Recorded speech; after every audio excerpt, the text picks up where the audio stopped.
तर good morning मित्रांनो. तर आज आपण बघणार आहोत पेनिसिलिन.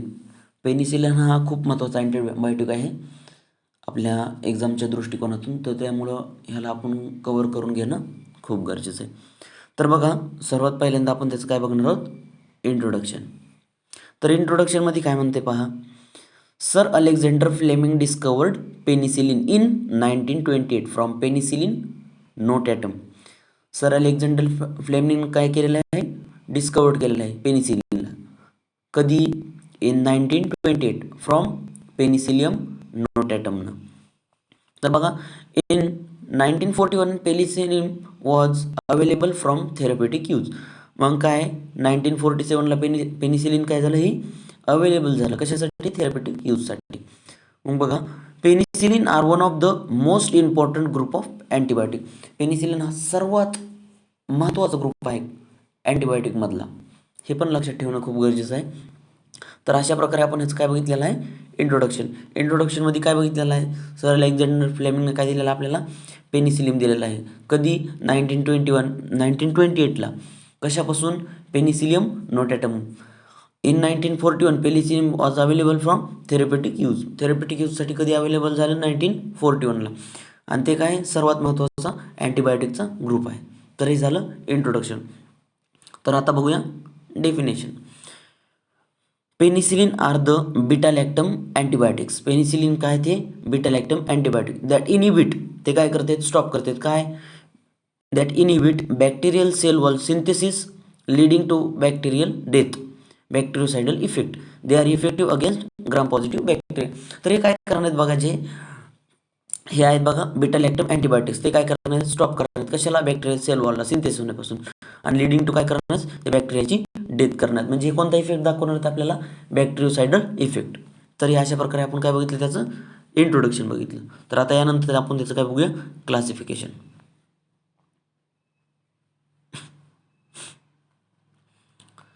तर बघा, क्लासिफिकेशनमध्ये कोणते कोणते आहेत बघा, नॅचरल पेनिसिलियम आहे, अमायनो पेनिसिलिन आहे, पेनिसिलियस रेजिस्टंट आहे, आणि एक्सटेंडेड पेनिसिलियम आहे. तर आता पहिलं बघूया आपण. पहिलं कोणतं आहे बघा, नॅचरल पेनिसिलिनमध्ये पेनिसिलिन जी, आणि 2 नंबरला आहे पेनिसिलिन व्ही. तर आता मोस्ट ऑफ द बुक्समध्ये काय झालेलं आहे माहिती का, पेनिसिलिन जी आणि पेनिसिलिन व्ही मग म्हणजे सांगितलेलंच नाही, म्हणजे त्याला एक्सप्लेन केलेलंच नाही. तर बघा, पेनिसिलिन जी म्हणजे काय, पेनिसिलिन जी म्हणजे बेन्झिल पेनिसिलिन आहे, आणि पेनिसिलिन व्ही म्हणजे फिनॉक्सिमिथिल पेनिसिलिन आहे. हे तुम्ही लक्षात ठेवा, कारण कधी जर क्वेश्चन आला तर हे पण तुम्हाला माहीत असणं खूप गरजेचं आहे. हे झाले नॅचरलचे. मग अमायनो पेनिसिलिनमध्ये कोण येणार बघा, ॲमॉक्सिलिन येणार, ॲम्पिसिलिन येणार. मग पेनिसिलियस रेजिस्टंटमध्ये कोणते येणार झाले, नॅप्सिलिन आणि ऑक्झॅसिलिन. तर हे झाले पेनिसिलियस रेजिस्टंटचे ड्रग. मग एक्सटेंडेड स्पेक्ट्रम पेनिसिलिनमध्ये कोणते, पिप्रासिलिन आणि टिकारसिलिन. हे झाले एक्सटेंडेड स्पेक्ट्रम पेनिसिलिन. तर अशा प्रकारे आपण ह्याचं काय बघितलं आहे, क्लासिफिकेशन. तर अजून एक क्लासिफिकेशन आहे, आता मेनली बुक्समध्ये जास्त पाहायला भेटते, तर ते बघूया आपण.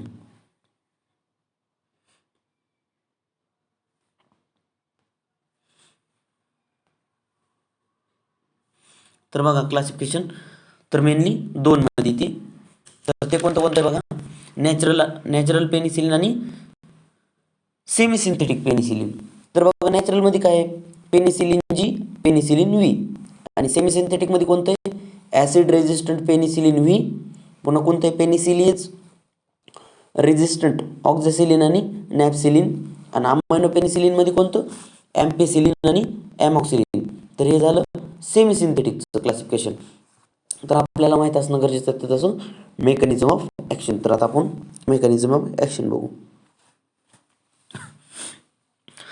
तर बघा, penicillin work by binding to penicillin binding proteins. Penicillin काय करते, बाइंडिंग करते कशाला, पेनिसिलिन बाइंडिंग प्रोटीन्सला, on the bacterial cell wall. कुठं, बॅक्टेरियल सेल वॉलवर.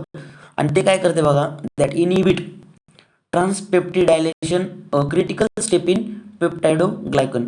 ही एक अशी स्टेप आहे ज्या कुठे पेप्टाइडोग्लायकनमध्ये की बाबा खूप क्रिटिकल आहे. मग काय करते, सिंथेसिस करते कशाला, leading to bacterial cell wall. जी काही बॅक्टेरियल सेलवाल आहे त्याला काय करायचं काम करते, विकनिंग करायचं काम करते आणि डिस्ट्रॉय करायचं काम करते. तर हे झालं त्याचं मेकॅनिझम ऑफ ॲक्शन. तर परत एकदा मेकॅनिझम ऑफ ॲक्शन बघा तुम्ही, म्हणजे तुमच्या लक्षात येईल. पेनिसिलिन काय करते बघा, work by binding penicillin binding protein. Penicillin कशाला बाइंड होतं, पेनिसिलिन बाइंडिंग प्रोटीन्सला. कुठं, ऑन बॅक्टेरियल सेल वॉलला. मग काय करणार ते, इनिबिट करणार. जी काय बॅक्टेरियलची ग्रोथ आहे त्याला काय करायचं काम करणार, ते इनिबिट करणार. आणि तिथूनच काय होणार, मग जी काय बॅक्टेरियल सेल वॉल आहे ती काय करणार, विकनिंग होणार आणि अशा प्रकारे काय होणार, ती डिस्ट्रॉय होणार. तर आता त्याचे बघूया आपण इंडिकेशन्स. तर बाबा हे कुठं कुठे यूज करायचं आपल्याला, तर बघा आता इंडिकेशन्स कोणते कोणते ते. इंडिकेशन्स म्हणजे काय, की बाबा आपण हे कुठं कुठे यूज करू शकतो. कोण, पेनिसिलिन अँटीबायोटिक. तर बघा काय दिलंय, respiratory track infections. Respiratory track infections म्हणजे कोणते, जे काय तुम्हाला रेस्पिरेटरी रिलेटेड इन्फेक्शन्स असतील तर त्या टाईमला आपण काय करू शकतो, पेनिसिलिनला यूज करू शकतो. तर मग एक्झाम्पल कोणतं असू शकतं आपल्यापाशी, निमोनिया आहे, लोबार निमोनिया आहे, हॉस्पिटल ॲक्वार्ड निमोनिया आहे. तर हे झाले त्याचे एक्झाम्पल्स. 2 नंबरला कोणते, skin and soft tissue infection. जे काही स्किनचे वगैरे इन्फेक्शन्स आहेत तर त्यामध्ये सुद्धा आपण काय करतो, पेनिसिलिनचा यूज करतो. 3 नंबरला काय, युरिनरी ट्रॅक इन्फेक्शन्स. जे काही युरिनरी ट्रॅकचे इन्फेक्शन्स असतील तर त्यामध्ये आपण काय करतो, मोस्टली पेनिसिलिनला यूज करतो. 4 नंबर, एंडोकार्डायटिस. एंडोकार्डायटिस म्हणजे काय बाबा, इन्फेक्शन और inflammation of the inner lining of heart chambers. जे काही इनर लाइनिंगचे चेंबर्स आहेत तर त्याला काय होते, इन्फेक्शन आणि इन्फ्लामेशन होते. मग कोणते, 5 नंबरला सायपिल्स.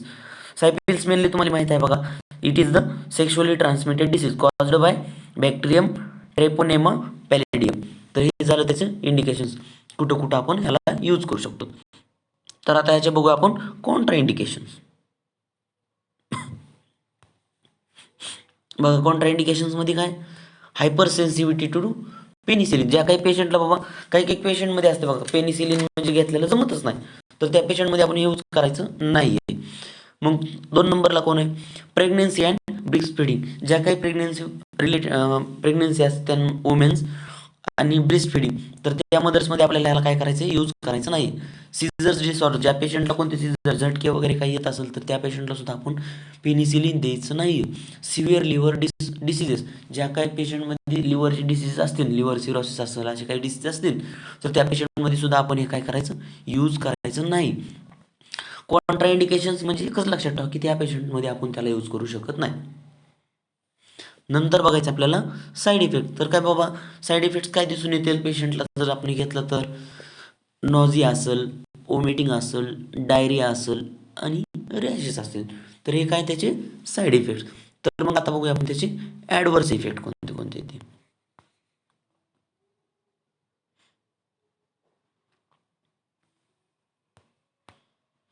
तर बघा त्याचे ॲडव्हर्स इफेक्ट कोणते येते. ॲनाफिलॅक्सिस हे काय आहे बाबा, एक सिव्हिअर ॲलर्जिक रिॲक्शन आहे. जी काय अशी डिसीज म्हणजे पर्टिक्युलर डोसेस घेतले तर दिसून येऊ शकते. मग नंतर काय, सिरम सिकनेस. जी काय सिरम सिकनेस असेल ते पण असेल, सीझर्स असतील, झटके वगैरे असतील, सुपर इन्फेक्शन होण्याचे पण चान्सेस असतात. तर ह्या झालं ॲडव्हर्स इफेक्ट. मग आपला सर्वात महत्त्वाचा पॉईंट कुठे येतो पुन्हा नंतर, रोल ऑफ नर्स.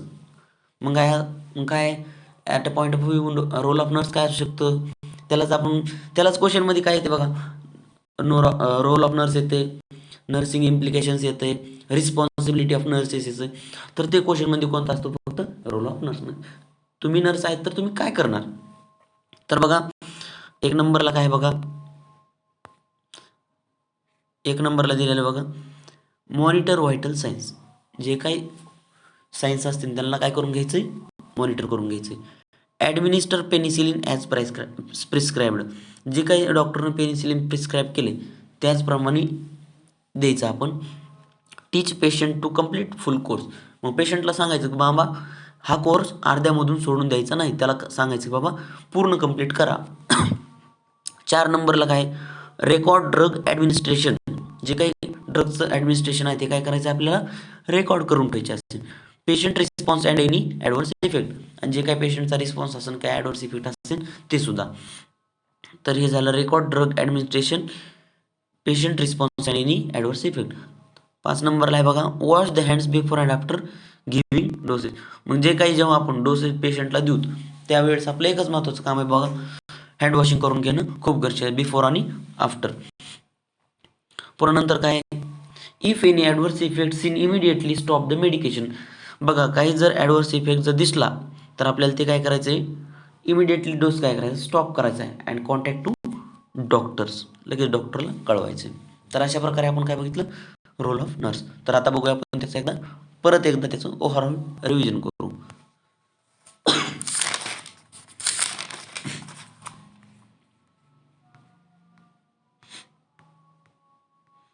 तर बघा मित्रांनो, आपण काय बघितलं, सर्वात पहिल्यांदा पेनिसिलिन बघितलं. पेनिसिलिनमध्ये आपण काय बघितलं, त्याचं इंट्रोडक्शनमध्ये काय बघितलेलं आपण, सर अलेक्झांडर फ्लेमिंगने आपल्याला काय दिलेलं आहे, पेनिसिलिन दिलेलं आहे. कधी दिलेलं आहे, 1928ला, फ्रॉम पेनिसिलिन नोटेडम.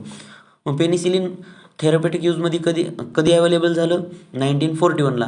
मग पेनिसिलिन हा कोण आहे, one of the most antibiotic important group आहे.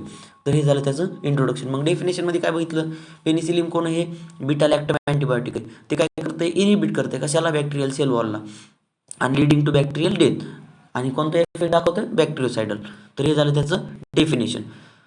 मग त्यानंतर आपण काय बघितलेलं आहे, त्याचं क्लासिफिकेशन. क्लासिफिकेशनमध्ये कोणतं कोणतं बघितलं, 2 क्लासिफिकेशन मेनली बघितलेलं आहे आपण.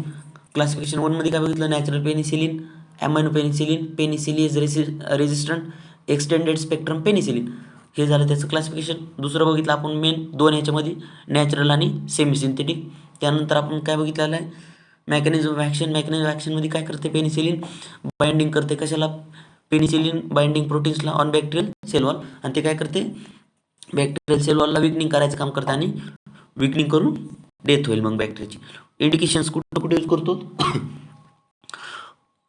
रेस्पिरेटरी ट्रॅक इन्फेक्शन असतील, स्किन टिश्यू इन्फेक्शन असते, युरिनरी ट्रॅक इन्फेक्शन असते, इंडोकार्डायटिस असेल, सायपिल्स असेल, या ठिकाणी आपण काय करू शकतो, यूज करू शकतो. तर त्यानंतर आपण काय बघितलं, कॉन्ट्रा इंडिकेशन्स. कॉन्ट्रा इंडिकेशन्समध्ये काय बघितलं, हायपर सेन्सिटिव्हिटी रिॲक्शन होऊ शकते, प्रेग्नेन्सीमध्ये द्यायचं नाही, सिझर्समध्ये द्यायचं नाही, म्हणजे लिव्हरची डिसऑर्डर असेल त्यामध्ये द्यायचं नाही. साईड इफेक्ट्स काय आहेत त्याचे, नॉझिया, वॉमिटिंग, डायरिया. ॲडव्हर्स इफेक्टमध्ये काय त्याच बघा, ॲनाफिलॅक्सिस, म्हणजे ॲलर्जिक रिॲक्शन असेल, सिरम सिकनेस असेल, सीझर्स असेल, सुपर इन्फेक्शन असेल, हे त्याचे काय ॲडव्हर्स इफेक्ट आहेत. रोल ऑफ नर्स काय आपण ते पण बघितलेलं आहे. As a role of nurse आपले काय रोल, जे काय पेशंटचे सायन्स असतील त्याला काय करून घेणं, मॉनिटर करून घेणं, जे काही पेशंटला काय डोस प्राइस्क्राईब केलेला आहे डॉक्टरनं ते आपण त्याचप्रमाणे द्यायचा, पेशंटला सांगायचं कंप्लीट करा फुल कोर्स, ते पण बघितलं.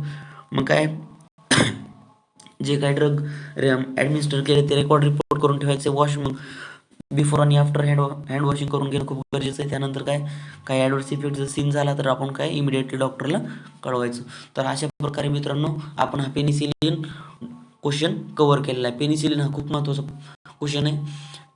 एक्झाममध्ये 15 मार्काला पेनिसिलिन विचारतात. तर धन्यवाद मित्रांनो.